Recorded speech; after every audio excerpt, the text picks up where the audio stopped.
The life of a Roman soldier. A view from the edge of a collapsing empire.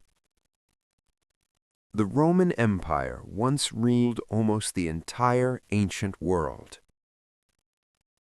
Stone roads stretching thousands of miles, massive amphitheaters, emperors with absolute power.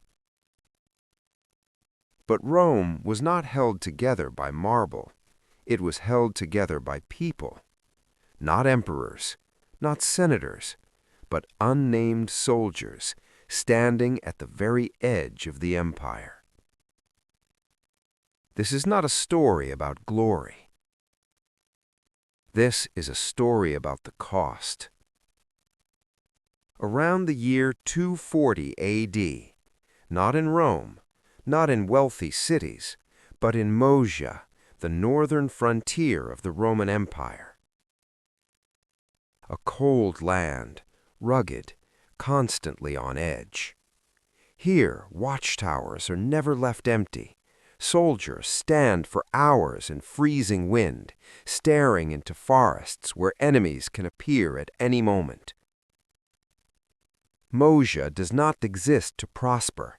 It exists to absorb the udar meant for Rome.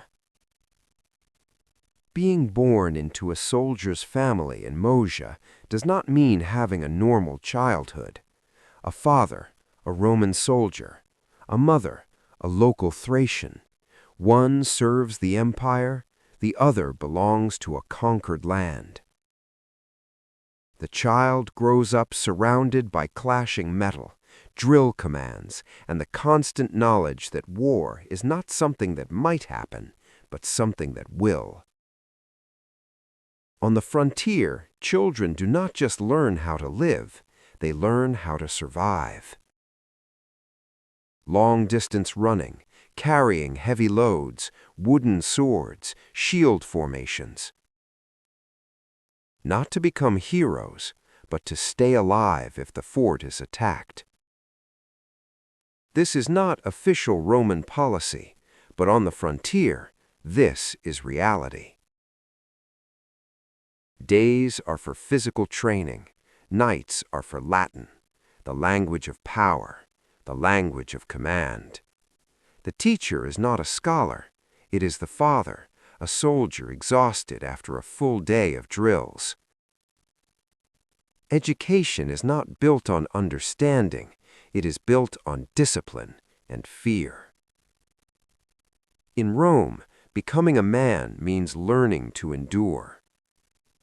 Legally, Roman citizens have privileges, but in Moesia, those privileges do not stop a spear. Instead, citizenship comes with obligation.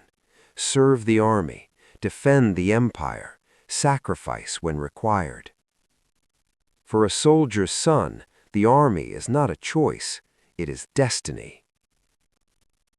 In the year 260 A.D., news reaches the frontier. Emperor Valerian has been captured for the first time in Roman history. An empire once thought invincible has been humiliated. The consequences are immediate. The empire fractures, central authority collapses, currency loses value, soldiers stop getting paid. In Moesia, the crisis is not theoretical. It appears on the table. Meat disappears. Porridge disappears. All that remains is stale bread and boiled millet. The soldiers, the men standing between Rome and collapse, are unpaid. Rome still demands they fight, but it no longer feeds them. By adolescence, the question is no longer, should I join the army? It becomes, how do I survive? No money, no trade, no safe way to escape. The army becomes the only path forward, not for honor, but because nothing else exists. At 17, the oath is spoken, loyalty to Rome until death. What is given in return? An old sword, armor worn by someone else before, and immediate orders to march. Training is shortened, preparation is skipped. The army needs men, and it needs them now. Life inside the fort is not just combat. Most of it is labor. Standing barred in freezing winds, digging trenches, cleaning latrines, burying the dead. The smell of mud, smoke, decay. This is daily life for a Roman soldier in the 3rd century. Then comes the first battle. A foggy morning, movement in the trees, the Goths. The alarm sounds. At first, Roman formations hold, shields locked, lines unbroken. Then enemy reinforcements arrive. The battle turns into slaughter. Commanders fall, the fort burns, comrades die in the mud.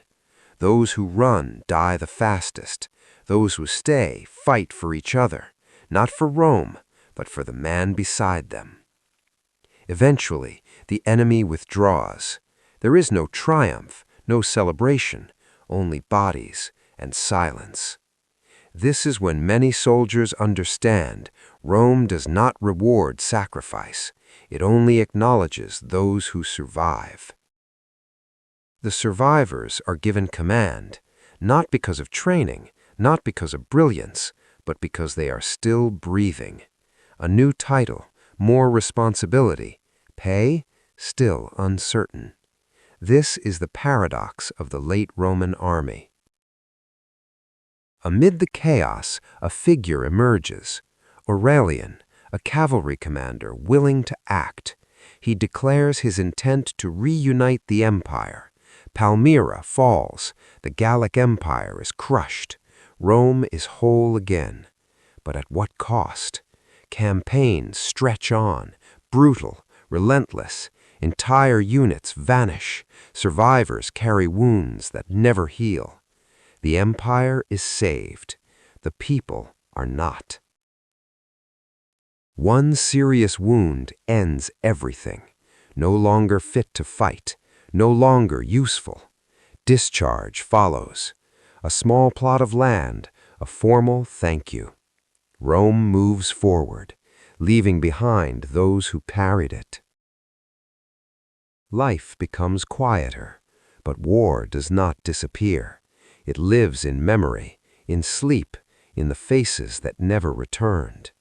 Rome has no concept of psychological trauma. History remembers emperors, victories, stone monuments. It does not remember unnamed soldiers, the men who stood between the empire and collapse. Rome did not fall because it lacked armies. It fell because it consumed people faster than it could protect them. An empire can expand through violence, but it survives only so long as it protects those who protect it. And that is the greatest lesson from the frontier of the Roman Empire.